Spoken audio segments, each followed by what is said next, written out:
ఓం శ్రీ సద్గురుభ్యో నమ.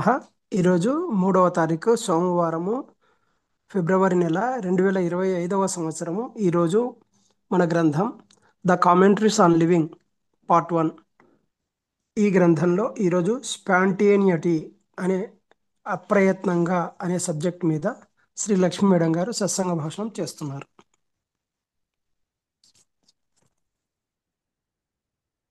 ఓకే అండి, ఇది ఓపెన్ అవ్వాలి.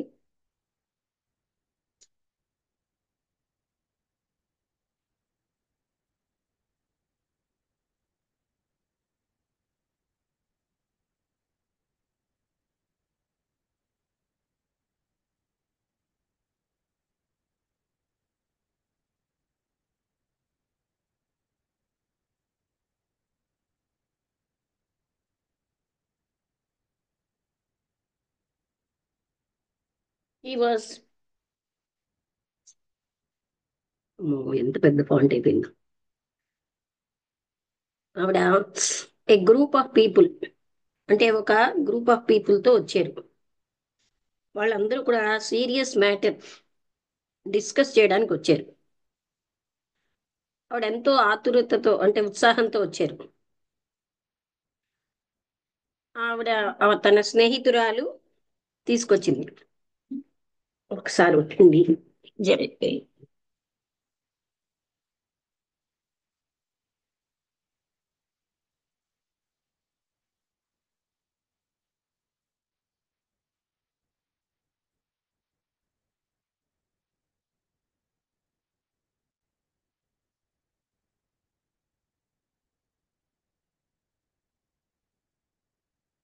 ఆవిడ చాలా బాగా దుస్తులు అవి వేసుకున్నారు. ఒక డిగ్నిటీ ఉన్నట్టుగా ఉన్నారు. ఆవిడ తన్ని తాను చాలా బాగా కనిపిస్తున్నానని ఫీల్ అవుతారు. ఆవిడ ఎక్కువగా తన సెల్ఫ్ కాన్షియస్ గా ఉన్నారు. ఆవిడ శరీరం పట్ల కాన్షియస్నెస్ అనేది ఆవిడ చూపులు, ఆవిడ యొక్క జుట్టు, ఆవిడ ఎప్పుడు కూడా ఇతరుల కోసమే ఇవన్నీ చేసుకున్నట్టుగా ఉన్నారు. ఆవిడ యొక్క ఆ అంటే హావభావాలన్నీ అధ్యయనం చేసినాం. ఆవిడ రకరకాల టైంలోని రకరకాల యాటిట్యూడ్స్ ఉన్నారు, అంటే మార్చుకుంటున్నారు. చాలా చాలా కేర్తో కూడా ఉన్నారు.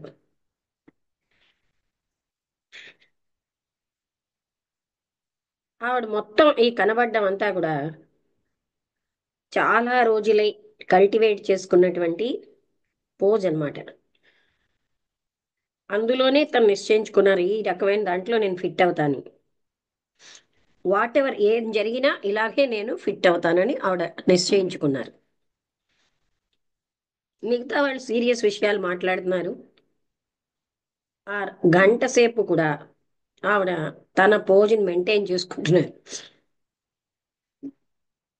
ఎవరైనా సరే ఇంత సీరియస్ గా, ఇంత ఎక్కువగా ఉన్న ఈ ఫేసెస్ లో ఆ సెల్ఫ్ కాన్షియస్ గర్ల్ ని మాత్రం చూడగలరు. ఆవిడ trying to follow what was being side and to join, అందరూ ఏం చెప్తున్నారు అన్నది ఫాలో అవుతూ జాయిన్ అవ్వడానికి ప్రయత్నిస్తున్నారు ఆ డిస్కషన్ లో. కానీ ఆవిడలోంచి ఏ పదాలు రాలేదు. ఆవిడ ఏం చూపెట్టుకోదలుచుకుంటున్నారంటే, ఆ సమస్య తనకి తెలుసు, ఇక్కడ డిస్కస్ చేస్తున్న సమస్య అని చూపెట్టాలని ట్రై చేస్తున్నారు. అక్కడ కన్ఫ్యూజన్ ఉంది ఆవిడ కళ్ళలో. ఎందుకంటే సీరియస్ కాన్వర్జేషన్ లో ఆవిడ భాగం తీసుకోలేకపోతున్నారు. ఆవిడ తనలోకి తను విత్డ్రా అయిపోయారు. ఎప్పటి నుంచో అలవాటైన పోజుని మాత్రం మెయింటైన్ చేస్తున్నారు. అంత సహజత్వం కూడా అది వినాశనం అయిపోయింది. అంటే తను ప్రయత్నిస్తున్నారు ఈ పోజులో ఉండాలని కదా. ప్రతి వ్యక్తి కూడా ఒక పోజుని కల్టివేట్ చేసుకుంటారు. ఒక రకమైన నడక, ఏదో బాగా అభివృద్ధి చెందుతున్న బిజినెస్ మ్యాన్ లాగా, ఆ చిరునవ్వు తన ఫేస్ లో ఉంటుంది. ఒక ఆర్టిస్ట్ కి ఒక లుక్, ఒక పోజ్ ఉంటాయి. అలాగే ఒక గౌరవప్రదమైన శిష్యుడికి ఒక పోజ్ ఉంటుంది. అలాగే క్రమశిక్షణతో ఉన్నటువంటి ఒక సాధువుకి ఒక పోజ్ ఉంటుంది. ఆ సెల్ఫ్ కాన్షియస్ గర్ల్ లాగే ఈ సోకాల్డ్ మతాలన్నీ, మతపరమైన మనుషులు కూడా ఒక పోజును కలిగి ఉంటారు. Self disciplined. ఆ పోజ్ ఏమో వాళ్ళ యొక్క డిసిప్లిన్ లోంచి వచ్చింది. ఆయన వాళ్ళది గట్టిగా పెంపొందించుకుంటున్నారు, ఎన్నిటినో కాదంటూ, ఎన్నో సాక్రిఫైసెస్ చేస్తూ. ఆవిడ ఏం సాక్రిఫైస్ చేశారంటే సహజత్వాన్ని.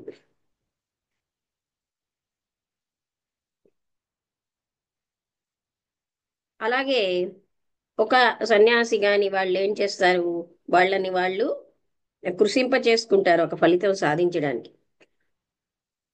ఇద్దరికీ ఒక ఫలితం కోసమే చేస్తున్నారు, డిఫరెంట్ లెవెల్స్ లో.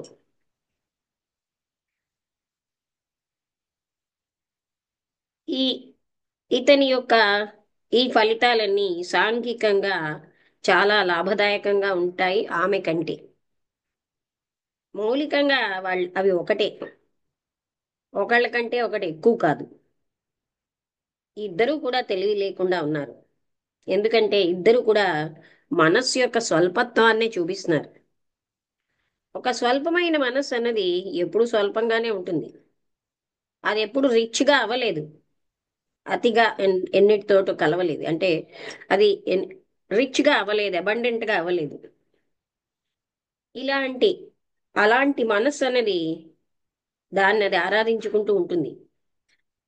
అదేదో సద్గుణాన్ని పొందాలని వెతుకుతూ ఉంటుంది. అది ఎలా ఉన్నాదో అలాగే ఉంటుంది, స్వల్పంగా, లోతు లేకుండా. మనం చెప్పేటటువంటి ఆ అభివృద్ధి అన్నది, అనుభవం అన్నది ఆ స్వల్పత్వంలోనే ఉంటుంది. ఒక సౌందర్యరహితమైన దాన్ని సౌందర్యవంతంగా చేయలేం. ఒక స్వల్పమైన మనస్సు యొక్క భగవంతుడు కూడా స్వల్పంగానే ఉంటాడు.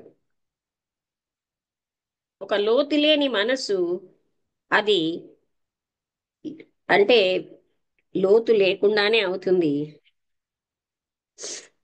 జ్ఞానంతో, తెలివైన ఫేజెస్తో అవి ఉన్నా సరే అది లోతు లేకుండానే ఉంటుంది. అలాగే ఏదో జ్ఞానపూరితమైనటువంటి వర్డ్స్ కోట్ చేసినా, లేకపోతే డెకరేట్ చేసుకుంటున్నా బాహ్యంగా ఎపియరెన్స్ ని, ఈ రకమైన అంటే అలంకరించుకోవడాలు అంతర్గతం అవనిండి బహిర్గతం అవనిండి, అవి లోతు లేని మనసు, డు నాట్ మేక్, లోతు లేని మనసునే తయారు చెయ్యలేవు. ఫ్యాథమ్లెస్ మైండ్ అంటే లోతు లేని మనస్సుని, ఫ్యాథమ్ అంటే లోతు, తయారు చేయలేవు.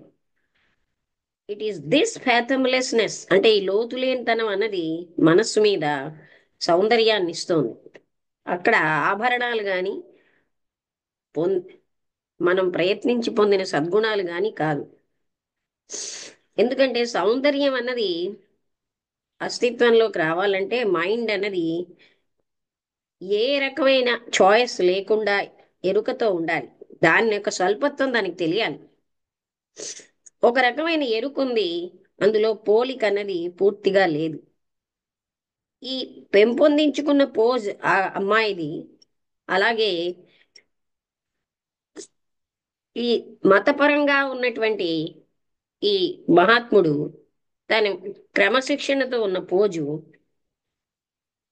అవి సమానంగా బాధాకరమైన ఫలితాలు, స్వల్ప మనస్సు యొక్క బాధాకరమైన ఫలితాలు ఇస్తాయి. ఎందుకంటే ఈ రెండు మనస్సులు అవసరమైన దాన్ని వదిలేస్తాయి. ఏమిటి అవసరం? అప్రయత్నంగా ఆ సహజత్వాన్ని వదిలేస్తున్నాయి. రెండు భయంకరంగానే ఉంటాయి. ఆ రెండింటికి ఈ అప్రయత్నం అంటే సహజత్వం అంటే భయమే. ఎందుకంటే అవి ఏమిటో అవి చూపించుకుంటాయి. అందుకని వాటికే అవి ఏమిటై ఉన్నాయో వాటికి తెలుస్తూ ఉంటుంది ఇతరులకు కూడా. రెండు కూడా వంగి ఉంటాయి, వినాశనాన్ని చేసుకుంటున్నాయి. వాటి యొక్క జయం అన్నది వాటి యొక్క అనుకరణ సంపూర్ణంగా ఉందా, వాళ్ళు ఎన్నుకున్న విధానానికి లేక ఫలితానికి కావలసినట్టుగా అనుకరిస్తున్నారా లేదా అన్నదే వాళ్ళకి ముఖ్యం. కానీ సహజత్వం అన్నది అది ఏం చేస్తుందంటే వాట్ ఈజ్ అన్న యథార్థాన్ని యొక్క తలుపుని తెరిచే తాళపు చెవి. ఈ సహజత్వం రెస్పాన్స్ అన్నది మనస్సుని అన్కవర్ చేస్తుందంటే మనస్సు కవర్ అయి ఉన్న దాన్ని తీసేస్తుంది. అయితే ఇక్కడ డిస్కవర్ చేసింది ఏంటంటే ఇమ్మీడియట్ గా మనం అలంకరించుకున్నది లేకపోతే వినాశనం చేసేది.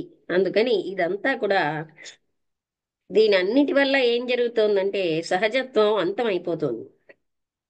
సహజత్వాన్ని చంపేయడం అన్నది స్వల్ప మనస్సు పని.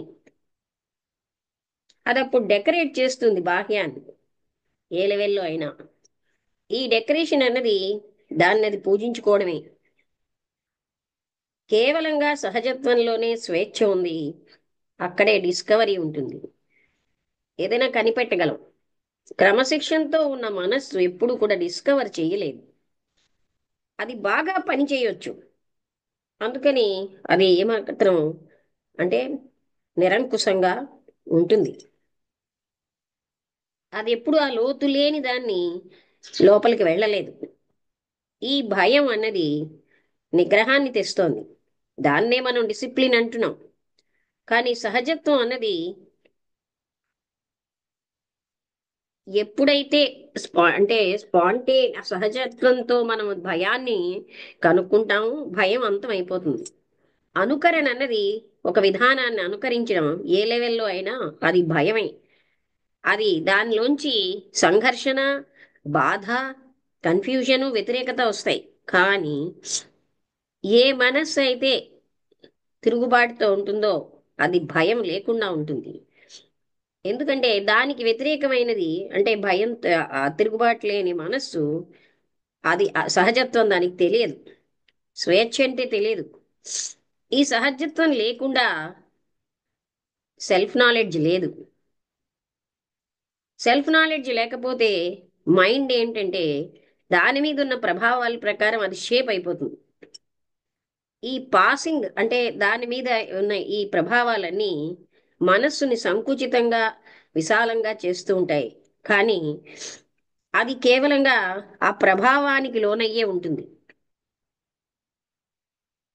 ఏదైతే మనం ఒక దగ్గరికి చేర్చామో అది మళ్ళీ ఇటు అటు అంటే వెదజల్లబడుతుంది. ఏదైతే మనం ఒక దగ్గరికి చేర్చలేదో అదే సెల్ఫ్ నాలెడ్జ్ ద్వారా తెలుసుకోగలం. సెల్ఫ్ను ఒక దగ్గర సమీకరించడం అనే దాన్ని మనం అండూ చేస్తే, తీసిస్తే, అప్పుడు ఏదైతే ప్రభావానికి తోటి ఉందో, కారణం లేకుండా ఉందో అది మనకి తెలుస్తుంది. అంటే ఏమిటిది, మనం ప్రభావాల ప్రకారం షేప్ అయిపోతుంది అది మన అంతరంగం. ఇక్కడ స్పాంటేనియటీ, సహజత్వాన్ని మనం లేకుండా చేసుకోవడం వల్ల స్వేచ్ఛ లేకుండా అయిపోతున్నాం స్వల్పమైన మనస్సుతో. అప్పుడు మనస్సు ఆ బయట ఉన్న ప్రభావం వల్ల సంకుచితంగా అవ్వచ్చు, విశాలంగా అవ్వచ్చు, కానీ అది ఎక్కువసేపు ఉండదు.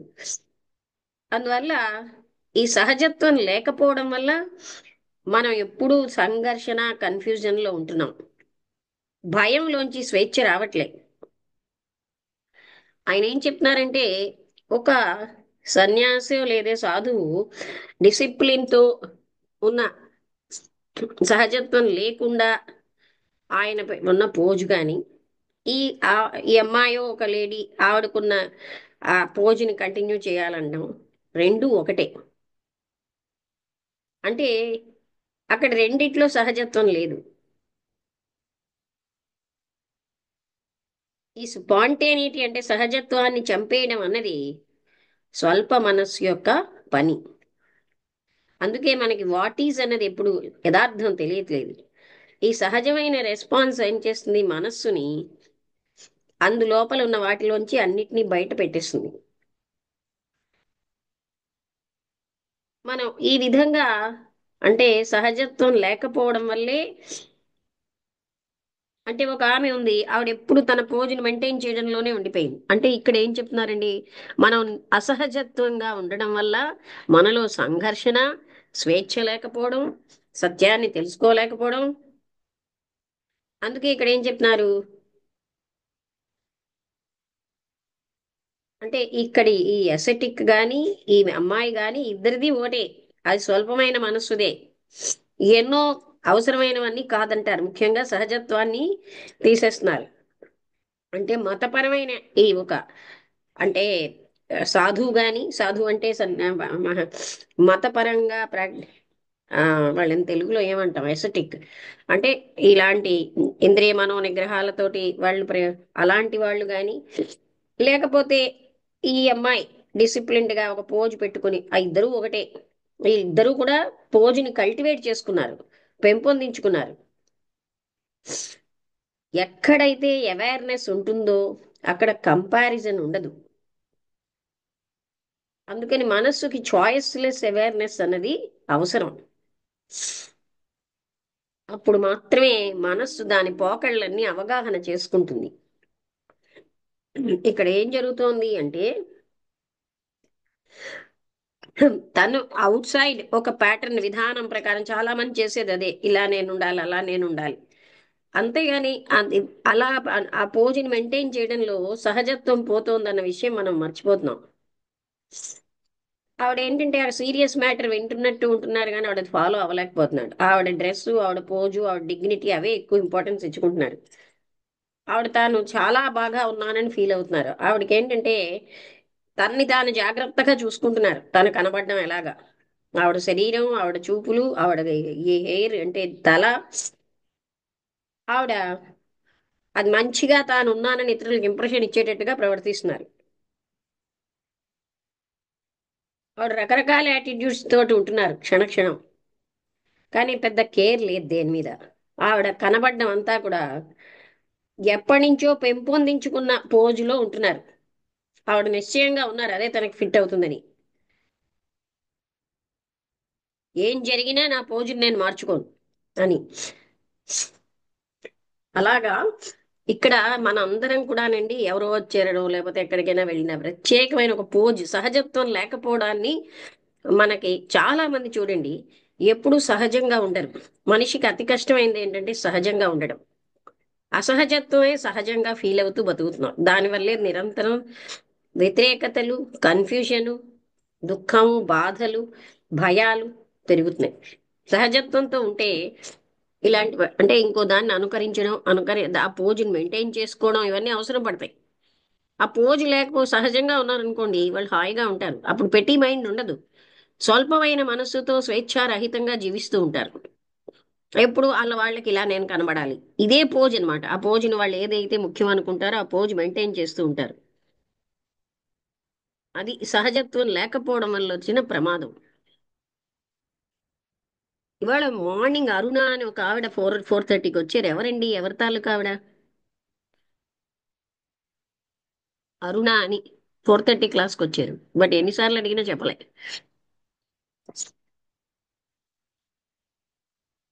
ఇంకొంతసేపటికి ఆవిడకి ఆ ఇంగ్లీష్ అర్థం కాక వెళ్ళిపోయారు, ఎవరో నాకు తెలియదు. ఓకే, ఇప్పుడు అర్థమైంది కదండి మీకు అంతాను. ఎవరికైనా ఏమైనా ఆ, సుజాత గారు వచ్చారు కదా. నమస్తే అమ్మా. నమస్తే అండి. లేట్ గా వచ్చానమ్మా. లేట్ గా వచ్చానండి. కానీ నేను ఒకసారి చెప్పాను కదా, మీకు అర్థమైందా? హా, సహజత్వం గురించి అమ్మా. అంటే ఒక లేడీ వచ్చారండి, ఆవిడ పోజ్ అన్నమాట. ఆ పోజ్ని చక్కగా మెయింటైన్ చేసుకోవడానికి ట్రై చేస్తున్నారు. ఒక ఎసెటిక్ అంటే ఏంటి, ఎన్నో రకాలైన దీక్షలతో ఉన్న అతని పోజు, ఈవిడ పోజు బేసికల్ గా ఒకటే. వాళ్ళ ఉమ్, పోజుని ఒక ప్యాటర్న్ ప్రకారం మెయింటైన్ చేస్తారు. అందులో ఏం జరుగుతుందంటే అది వాళ్ళు పెంపొందించుకున్నది, సహజత్వం ఉండదు. సహజత్వం లేని దగ్గర ఏంటవుతుంది, అక్కడ భయం ఉంటుంది, స్వేచ్ఛ ఉండదు. అక్కడ వాళ్ళకి స్వల్పమైన మనస్సు, మనస్సు ఎప్పుడు వికసించదు. ఆ స్వల్ప మనస్సే తాను డెవలప్ అయిపోయిందని ఫీల్ అవుతుంది అంతే. అర్థమైందా? ఉమ్, వాళ్ళు ఉండేది ఎప్పుడు ఆ, స్వల్ప మనస్సే. అలా వాళ్ళు అందరి దృష్టిలో నేను బాగా ఉండాలి ఒక ప్రత్యేకమైన పోజ్ పెట్టుకుంటారు. ఆ పోజే వాళ్ళు సహజంగా అన్నట్టుగా ఫీల్ అవుతున్నారు. అర్థమైందా అది? ఈ పో అర్థమైందమ్మా. అదే. ఉమ్. ఓకే అండి. అది ఎంపిక లేని ఎరుకుతోనే సహజత్వం అనేది ఉంటుంది. ప్రభావాలను బట్టి బాహ్యంగా అయినా అంతరంగంగా అయినా మారిపోతున్నామని ఒక మాట అన్నారమ్మా. ఈ సహజత్వాన్ని కోల్పోతే సెల్ఫ్ నోయింగ్ అనేది జరగదు. సెల్ఫ్ నోయింగ్ వల్లనే ఆ అక్కడ స్వేచ్ఛ స్వేచ్ఛ ఉన్నప్పుడే సహజత్వం ఉంటుంది. భయం అనేది ఏం చేస్తుందంటే అమ్మ నిగ్రహాన్ని ప్రేరేపిస్తుంది అన్నారు. నిగ్రహం అనేది క్రమశిక్షణ చుట్టూ తిరుగుతుంది అన్నారండి. ఇంకొకటి అన్నారండి, సహజత్వం అనేది సాధన ద్వారా ప్రయత్నం ద్వారా సాధించేది కాదు. ఇంకొక మాట అన్నారమ్మా నేను వచ్చేసరికి మీరు, లోతు లేని మనస్సు అని అంటే అసలు ఆ లోతు కరెక్ట్. అంటే అంటే అది ఏంటమ్మా? ఎప్పుడు పై పైనే ఉంటాయి. పై పైన విషయాలతోటే మనసు ఆక్యుపై అవుతుంది. ఓకే అమ్మా. ఇప్పుడు మనం మన ఇక్కడ లోపలికి ఏమీ ఆ డెప్త్ ఉండదు ఆ మనసుకి. హ్మ్, హ్మ్. ఇక్కడ అంటే చూడండి, లోతు అంటే అవుట్ సైడ్ నేను ఇలా ఉన్నాను, అలా ఉన్నాను, ఇలా కనిపించాలి, ఈ విధానంగా ఉండాలి, ఇవే మెయిన్ అవుతాయి. అవుట్ సైడ్ అపీరెన్స్ కే ప్రాముఖ్యం. కానీ ఇంటర్నల్ గా తనలో ఏముంది అనేది ఆ లోతు అక్కడ ఉండదు. అది చాలా హ్మ్, స్వల్ప మనస్సు అని కూడా వాడారు, పెటీ మైండ్. అవును. ఎట్టి మైన్ అవును. ఓకే అమ్మా. అంటే ఇక్కడ చాలా స్వల్పత్వం. ముఖ్యమైన విషయం ఏంటంటే, మనందరం అసహజత్వంతో ఉంటే చాలా మంచిది అనుకుంటాం. ఏదో హ్మ్, ప్రత్యేకమైన టోను, ప్రత్యేకమైన పోజులో ఉంటారు చాలా మంది. హ్మ్. సహజంగా ఉండడం అనే దాన్ని చాలా తక్కువ అంచనా కడుతున్నారు. ఆ సహజంగా అవునమ్మా. ఉండకుండా ఉండాలంటే మనం ఎన్నో వదులుకుంటూ, అంటే అప్పుడే ఆ పోజు పెట్టగలం. అవునమ్మా. ఆ ప్రత్యేకత అనేది నిజానికి అక్కడ ఆనందాన్ని కానీ ఏ, ఇస్తుంది. మీరు అన్నారు ఇంకొకటి, అది ఏది వచ్చినా ప్లెజర్ వచ్చినా పెయిన్ వచ్చినా ఆ ప్రత్యేకత అనేది క్షణాలు కొంతకాలమే ఉంటది. మళ్ళీ క్షయమైపోతుందని చెప్పారు కదమ్మా అవి. కానీ బాహ్య అవి ఇన్ఫ్లుయెన్స్ లోంచి వచ్చినటువంటిది ఏది ఎక్కువ కాలం అలాగే పోగు చేసుకున్నవి నిలవవు. ఆ, ఓకే అమ్మా. అవునమ్మా. అవును. అలా అలా వచ్చి ప్రత్యేకత ద్వారాగా వచ్చింది అని అనుకుంటాం కనమ్మా, వచ్చిన సమయంలో కూడా అంతరంగంలో పెయిన్ ఆ భయము అనేదే ఉంటదమ్మా. కానీ బయటికి అలాగా మీరు మనసు అలాగా ప్రేరేపిస్తుంది, అలాగా అలంకరిస్తుంది అని ఒక అలంకరణ అని ఒక మాట కూడా అన్నారండి. ఇంకా ఆవిడ మనసు ఎలాగా ఈ చేసేటువంటి సమస్య వాళ్ళు దేనికని డిస్కస్ చేస్తున్నారు, ఏదో తనకు అర్థమైనట్టు పోజు కొడుతున్నారు. అర్థమైందా, అలా ఆ, చూపించుకుంటున్నారు. ఓకే కానీ అమ్మా. అక్కడ అవునమ్మా. కన్ఫ్యూషన్ ఉంది ఆవిడ కళ్ళల్లో. ఎందుకనికే ఉమ్, ఉమ్, ఆవిడకి సీరియస్ కాన్వర్జేషన్ లో భాగం పంచుకోవడానికి అసమర్థంగా ఉన్నారు. ఉమ్. అవునమ్మా. ఓకే అమ్మా. ఆవిడ ఎప్పటి నుంచో కల్టివేట్ చేసుకున్న పోజుని మెయింటైన్ చేయడానికే ప్రయత్నిస్తున్నారు. ఉమ్. ఈ సహజత్వం అలంకరించడం అన్నది అనేది. ఉమ్, అలాంటి వాటిలో వినాశనం అయిపోతుంది సహజత్వం. ఉమ్. ప్రతి వాళ్ళు ఒక పోజుని కల్టివేట్ చేసుకుంటారన్నారు. అవును. అంటే ఈ విధంగా ఒక ప్రాస్పరస్ బిజినెస్ మ్యాన్ యొక్క పోజ్ ఒకటి, అలాగే ఒక చిరునవ్వు, అది కూడా ఒక పోజే. సహజంగా రావట్లేదమ్మా అది ఆ కూడా. ఆ, ఆర్టిస్ట్కి ఒక పోజ్ ఉంటుంది. అలాగే బాగా గౌరవప్రదమైనటువంటి ఒక శిష్యుడికి ఒక పోజు. అలాగే ఎంతో క్రమశిక్షణతో ఉన్నటువంటి ఒక అసెటిక్ అంటే అతనికి ఒక పోజు.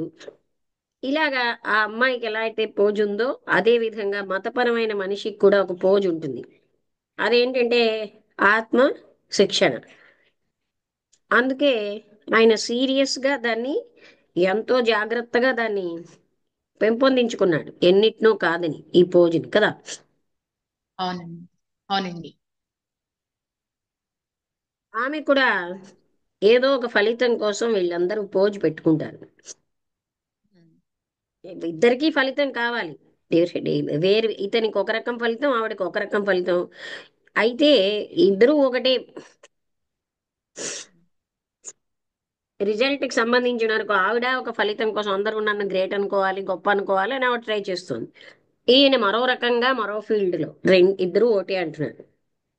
అయితే ఇతనిది కొంచెం సాంఘికంగా ఆవిడ దానికంటే ఉపయోగకరంగా ఉంటుంది. మౌలికంగా ఇద్దరు ఒకటే, ఒకరొకరికంటే ఎక్కువ అవును. కాదు. ఉమ్. ఇద్దరికి అంటే ఇద్దరికి ఇక్కడ అన్ఇంటెలిజెంట్ గా ఉన్నారు. అందుకే వాళ్ళ యొక్క స్వల్పమైన మనస్సు అన్నది తెలుస్తుంది. ఈ స్వల్పత్వం అనేది ఎప్పుడు స్వల్పంగానే ఉంటుంది. దాన్ని గొప్పగా మనం చేయలేం. అందుకే అలాంటి మనస్సు దాన్నేమో ఎక్కువగా డెకరేట్ చేసినా, దాన్ని ఏదో సద్గుణాన్ని పొందాలని ప్రయత్నించినా అది అలాగే ఉంటుంది. ఒక లోతు లేని స్వల్పమైన మనస్సు మనం ఏదో అభివృద్ధి అని చెప్పినా అది కేవలంగా దాని స్వల్పత్వంలోనే అది గ్రేట్ అయ్యిందని అనుకుంటుంది. అంటే ఆ తనను తానే స్వల్పత్వాన్ని వదలదు. ఓకే అమ్మా. అంటూ ఆయన ఏం చెప్తున్నారు, ఒక అందవికారమైన దాన్ని అందంగా చెయ్యలేం. ఒక స్వల్పమైన మనసు ఊహించిన భగవంతుడు కూడా స్వల్పంగానే ఉంటాడంటున్నారు. అవునమ్మా. లోతు లేని మనసు లోతున్న మనసు అవ్వలేదు. జ్ఞానంతో గాని, తెలివితేటలతో గాని, ఫ్రేజెస్తో గాని, అలాగే ఏదో గొప్ప జ్ఞానపూరితమైన పదాలు కోట్ చేయడం వల్ల గాని, లేకపోతే దాని బాహ్యమైన సౌందర్య అంటే కనబడే దాన్ని డెకరేట్ చేయడం వల్ల గాని అది గ్రేట్ అవ్వలేదు. అంటే ఈ డెకరేట్ చేయడం అంతర్గతంగా గాని బహిర్గతంగా గాని లోతు లేని అది మనస్సునే చేస్తున్నాయి. ఈ ఈ ఈ లోతు స్వల్పం లేని తనం మనస్సుకి మనకి సౌందర్యాన్ని ఇస్తుంది. జ్యువెల్ అదొక ఏమంటారు నగలా ఉంది అది అంటే పెంపొందించుకున్న సద్గుణం. నిజమైన సౌందర్యం గాని అస్తిత్వంలో లేవాలంటే చాయిస్లెస్ అవేర్నెస్ తో ఆ స్వల్పత్వాన్ని చూడాలి. ఆ అవేర్నెస్ లో పోలిక లేదు. అవును. అలాగే ఈ అమ్మాయి కల్టివేట్ చేసుకున్నది డిసిప్లిన్డ్ గా ఉన్నటువంటి పోజ్ ఉన్న ఎసెటిక్, ఇద్దరు కూడా మతపరంగా ఉన్న ఎసెటిక్, వీళ్ళు ఈక్వల్ గా వాళ్ళకి బాధాకరమైన ఫలితాలు స్వల్ప మనస్సులో వస్తున్నాయి. ఎందుకంటే అవసరమైన సహజత్వాన్ని ఇద్దరు వదిలేస్తున్నారు. ఇద్దరూ భయంగానే ఉంటారు. అవునమ్మా. వాళ్ళకి సహజత్వం అంటే భయం. ఎందుకంటే అందు లోపల విషయాలన్నీ తెలిసిపోతాయి. పైన అంటే మేము ఇలా కనబడాలి అని ఒక పోజుకి అలవాటు అయ్యి ఉంటారు చాలా మంది. ఎందుకంటే వాళ్ళ సహజత్వం భయం, వాళ్ళలో ఉన్న అగ్లీ థింగ్స్ అన్ని తెలిసిపోతాయి. అంటే సహజత్వానికి భయపడటానికి అసలు సహజత్వం అంటే అనేటువంటి ఎరుక ఉండి భయపడటం అమ్మా అది. అంటే లోపల ఎన్నో ఉంటాయి కదండి, అవన్నీ బయటకు కనబడకుండా ఉండాలని కదా, బయట వాళ్ళకి ఎలా కనబడాలి అని. వాళ్ళు కనబడాలికి ప్రాముఖ్యం ఇస్తున్న ఇంటర్నల్ గా ఉన్నవి బయటకు వచ్చేస్తే వాటికి గౌరవం ఉండదని భయం. అప్పుడు అందుకే సహజత్వం లేనట్టు కదా. అదే అలా చెప్తున్నారు కదా, ఉన్నప్పుడు సహజత్వం అంటే భయం వాళ్ళకి. అంటే అదేమిటో తెలియక భయపడుతున్నామమ్మా. అక్కడ సహజత్వంగా ఉన్నప్పుడే కదమ్మా మనం తెలియక ఫ్రీగా కాదండి, స్పేస్. వాళ్ళు వేరేగా కనిపించాలని ప్రయత్నిస్తారు. ఆ ప్రయత్నం తెలియకపోవడం వల్ల ఏంటి, కోల్పోతున్నాం. అందరికీ అవును. వాళ్ళ లోపల విషయాలన్నీ తెలుస్తాయి. కానీ ఉమ్. అసహజంగా తాను కానిదేదో తాను ఉన్నట్టుగా పోజులు కొడుతుంటారు కదా చాలా మంది. దాని వల్ల అది భయము, ఉమ్, కంపేర్ వల్ల పోటీ పడటం ఇవన్నీ వస్తున్నాయి కదమ్మా. అదే అది నేను ఏదో ప్రత్యేకంగా ఉండాలి అనేటువంటిది లోపలది దాచిపెట్టి నేను ప్రత్యేకంగా ఉండాలని చేసేటువంటి ఈ ప్రయత్నాలు పనుల వల్ల పోటీ పడతాను, కంపేర్ చేసుకుంటాను. అప్పుడు భయం వస్తుంది కదమ్మా. ఓడిపోతానేమో, లేకపోతే ఇక్కడ తక్కువ అవుతానేమో, కదా ఎక్కువ ఉండాలి చెప్తున్నాను అనేటువంటి. ఇప్పుడు. అదేంటంటే ఆ, ఒక స్వల్పమైన మనస్సే ఇలా చేస్తుంది. ఓకే అమ్మా. సహజత్వంలోనే స్వేచ్ఛ ఉంది. డిస్కవరీ ఏదైనా ఉమ్, సహజత్వంతోనే చేయగలం. ఒక డిసిప్లిన్ తో ఉన్న మనసు ఎప్పుడు ఏది కనిపెట్టలేదు. అది ఎంతో అవునమ్మా. బాగా ఎఫెక్టివ్ గా పనిచేసినా నిరంకుశంగా ఉమ్, ఉంటుంది. అది ఎప్పుడు కూడా మన ఓకే. లోతులను తెలుసుకోలేదు. ఓకే అమ్మా. మనం అది భయంతో ఒక రకమైన నిగ్రహం, దాన్నే మనం డిసిప్లిన్ అని కల్టివేట్ చేస్తుంది. ఓకే. సహజత్వంతో ఉన్న డిస్కవరీ ఈ భయాన్ని, అంటే భయం నుంచి ఉమ్, స్వేచ్ఛనిస్తుంది. ఉమ్, ఏదో ఒక పద్ధతి ప్రకారం అనుకరించడం ఏ లెవెల్లో అయినా అది భయమే. అందులోంచి వ్యక్తికి ఇప్పుడు కన్ఫ్యూజను, వ్యతిరేకతలు, సంఘర్షణలు వస్తూ ఉంటాయి. అందుకని తిరుగుబాటుతో ఉన్న మనసు ఎప్పుడు భయం లేకుండా ఉంటుంది. ఉమ్, ఇప్పుడు ఆ ఆ- సహజత్వం వ్యక్తం అవ్వాలంటే అమ్మా భయం అడ్డొస్తుంది అంటున్నారు కదమ్మా. కాదండి, సహజత్వం సహజత్వం. లేకపోవడం వల్ల భయం ఉంటుంది. ఓకే అమ్మా. దానివల్ల ఆ ఏంటి, భయం. ఎప్పటికీ వాళ్ళకి సెల్ఫ్ నాలెడ్జ్ ఉండదు. సెల్ఫ్ నాలెడ్జ్ లేకపోవడం వల్ల మనస్సు ఏమిటంటే తన మీద ఉన్న ప్రభావానికే అది షేప్ అయిపోతుంది. అంటే అది నేరో ప్రభావం కానీ విశాలమైన ప్రభావం కానీ దాని ప్రకారం అది మలిచబడుతూ ఉంటుంది. అందువల్ల ఏంటంటే అది ఎప్పుడు కూడా అలాంటిది మళ్ళీ ఎలా ఇప్పుడు బయట ఇన్ఫ్లుయెన్స్ తో వచ్చింది, ఆ ఇన్ఫ్లుయెన్స్ పోయేసరికి అది మళ్ళీ మారిపోతుంది. అందుకని ఇవన్నీ కూడా సెల్ఫ్ నాలెడ్జ్ వల్ల మనకు తెలుస్తాయి. నన్ను నేను చూసుకున్నప్పుడే, ఆ భయాన్ని చూసుకున్నప్పుడు, ఉమ్. అది చాయిస్లెస్ అవేర్నెస్ తో జరిగినప్పుడే ఇవి తొలగినప్పుడు అది. అంటే ఓకే. ఇక్కడ వ్యక్తులు ఏంటంటే వాళ్ళు కానిదేదో వాళ్ళు అని ఏదో ఏదో పెద్ద డిగ్నిఫైడ్ మ్యాన్ లాగా పోజు కొడతారు కొందరు. మనిషి ఆడవాళ్ళైనా వాళ్ళకి డిగ్నిటీ ఉండదు, ఏమీ ఉండదు లోపల. అందుకనే డిగ్నిఫైడ్ మ్యాన్ లా అందరూ తను అనుకోవాలని పోజులు కొడతారు. అంటే ఇంటర్నల్ గా సిన్సియారిటీ గానీ సోకాల్డ్ ఏమి ఉండవు. పైకి ఇవన్నీ ఉన్నట్టుగా పోజు కొడుతూ ఉంటారు. ఆ పోజ్ ఏంటి, ఎంతో కష్టపడి అలవాటు చేసుకుంటారు. అది ఒక ఎసెటిక్ పోజు, ఒక ఇలా అమ్మాయి పోజు రెండు ఒకటే అంటున్నారు బేసికల్ గా. ఓ ఫలితం ఆశించడానికి ఒక పోజు కొడుతూ ఉంటారు. ఏమిటి ఆ ఫలితం అంటే ప్రజలందరూ తను మంచి వాళ్ళు అనుకోవాలి. ఇవన్నీ చేయటానికి గల రీజన్ ఇన్సెక్యూరిటీ వల్ల అంటారమ్మా. లోపల ఉండేటువంటి ఒక అభద్రతా భావం వల్ల చేయటం భద్రతా అవుతుందమ్మా భావం ఇవన్నీ. ఇక్కడికి తేవడం ఎందుకండి, బయటకి బాగా కనబడాలి. లోపల ఉన్నవన్నీ అగ్లీగా ఉన్నాయి కదా, ఆ అగ్లీవి బయటకు పోతే కనబడితే అనేసి బయటకి బాగా కనబడడానికి వాళ్ళు ఒక అనుకరణ చేస్తారు. ఓకే అమ్మా. బయట అందరూ తను గ్రేట్ అనుకోవాలి, గొప్ప వాళ్ళు అనుకోవాలి. అందుకని ఒక విధానం అనుకరిస్తూ ఉంటారు. దీనివల్ల ఓకే అమ్మా. ఏంటని ఎంత లాస్ అయిపోతుందంటే ఆ యథార్థాన్ని చూడలేము, సత్యం లేదా దైవానికి దూరం అయిపోతాం. నిత్య ఓకే అమ్మా. జీవితంలో జరిగే విషయాల్లో ఏ విధంగా దైవానికి దూరం అవుతున్నామో చూపెట్టారండి. అంటే ఇక్కడమ్మా బయట ఇలా చేస్తున్నాము అంటే ఇవన్నీ లోపల ఉండేటువంటి అగ్లి వల్ల, ఆ లోపల లోతులో ఉండలేక బయట చేసేటువంటి ఈ ఆ విధంగా లోతులు చేయడం ఎలాగా అమ్మా. వాళ్ళు తెలుసుకోరు కదండి, సర్ఫేస్ లెవెల్లో ఉంటారు, స్వల్ప మనస్సు కదా. ఆ పెట్టి మైండ్ ఎప్పుడు కూడా పెట్టిగానే ఆలోచిస్తుంది. పెట్టి మైండ్ యొక్క భగవంతుడు పెట్టిగా ఉంటాడు అంటున్నారు. అక్కడి నుంచి ఎస్కేప్ అయిపోతూ బయట చేసేటువంటి నేను కానిది నేనంటే చేస్తున్నాం ఇక్కడ అయితే అదే లోపల. చేస్తున్నారండి. ఎందుకంటే బయట వాళ్ళందరి ఇంప్రెషన్ కు వీళ్ళు ఒక పద్ధతిని అలవాటు చేసుకుంటారు. ప్రజలు ఇలా అనుకోవాలి, నేను ఇలా గ్రేట్ అనుకోవాలి, నేను ఇలా కనబడాలి అంటూ ఒక పద్ధతిని అనుకరిస్తూ ఉంటారు. అది ఆ అనుకరించడం వల్ల జరిగే నష్టం ఏమిటి అన్నది, మనం నిత్యం మనం కాని దాంట్లో మనం ఉండడం, అది స్వల్పమైన మనస్సు అంటే లోతు లేని మనస్సులు. దీనివల్ల ఎప్పుడు బాధ, భయము, సంఘర్షణ. అంతేగాని సత్యం అన్నది, ఆ యథార్థాన్ని గాని తన కోసం తాను తెలుసుకోవడం ఉండదు. దానివల్ల దైవానికి దూరం అయిపోతున్నాం. అవును. ట్రూత్ ఆర్ గాడ్ రెండు ఒకటి. ఓకే అమ్మా. ఎవరైనా రాంబుద్రి గారు మీరు మాట్లాడతారా? నమస్తే మేడం, అందరికీ నమస్కారం. మేడం అంటే చెప్పండి. సహజత్వం లేని ఒక స్థితిని మనం చూపించడం అనేది ఎలా జరుగుతుంది అనేది చెప్పారు. అంటే ఆల్మోస్ట్ ఇక్కడ 99% పీపుల్ ఆర్ లైక్ దిస్ కదండి, అసహజత్వంలోనే జీవిస్తారు. అవును మేడం.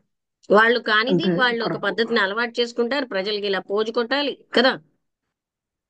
అవును మేడం. అలాగే ఇక్కడ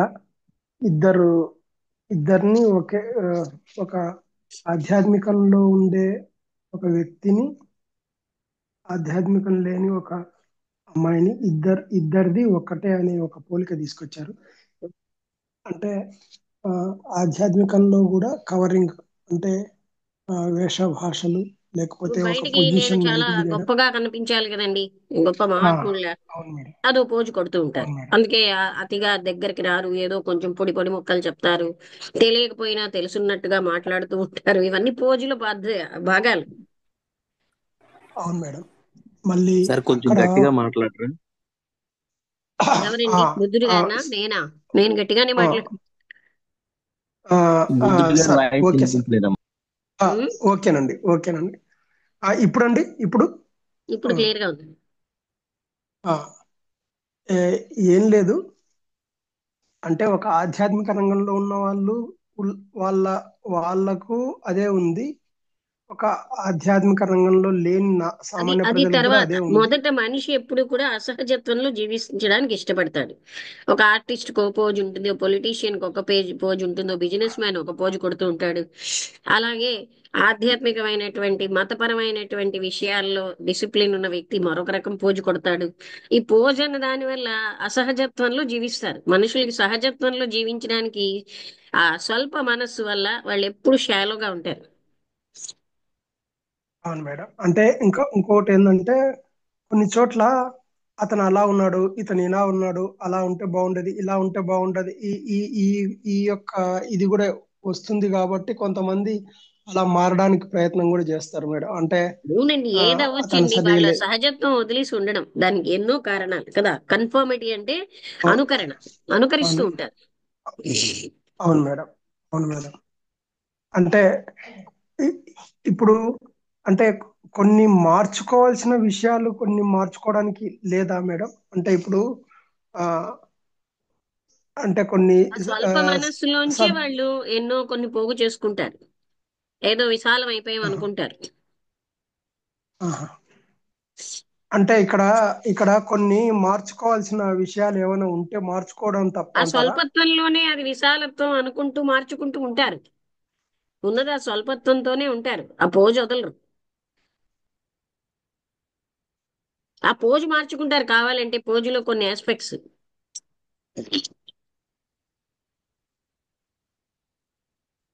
ఉమ్.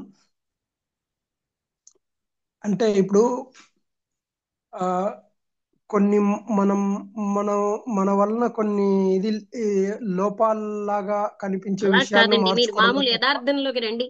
Why people are in a different way try చేస్తున్నారు చెప్పండి. వాళ్ళు కాంది వాళ్ళుగా ఎందుకుంటున్నారు? వాళ్ళ లోపలన్నీ అగ్లీ క్వాలిటీస్ ఉన్నాయి. ఆ లోతులకి వాళ్ళు చూసుకోవడానికి ఉమ్. ఇష్టం ఉండదు, చూడరు. ఎప్పుడు సర్ఫేస్ లెవెల్లోనే జీవించి ప్రజలకి నేను ఇలా కనబడాలి, అదే ముఖ్యం మనుషులకి. అవును మేడం. అలా ఆలోచించండి, సహజమైన విషయమే కదా. ఉమ్. ఇప్పుడు ఆ, అక్కడ అల్పత్వాన్ని కవర్ చేసుకోవడానికి ప్రయత్నం చేసినప్పుడు కూడా తనలో లేని విషయము ఆడ బయట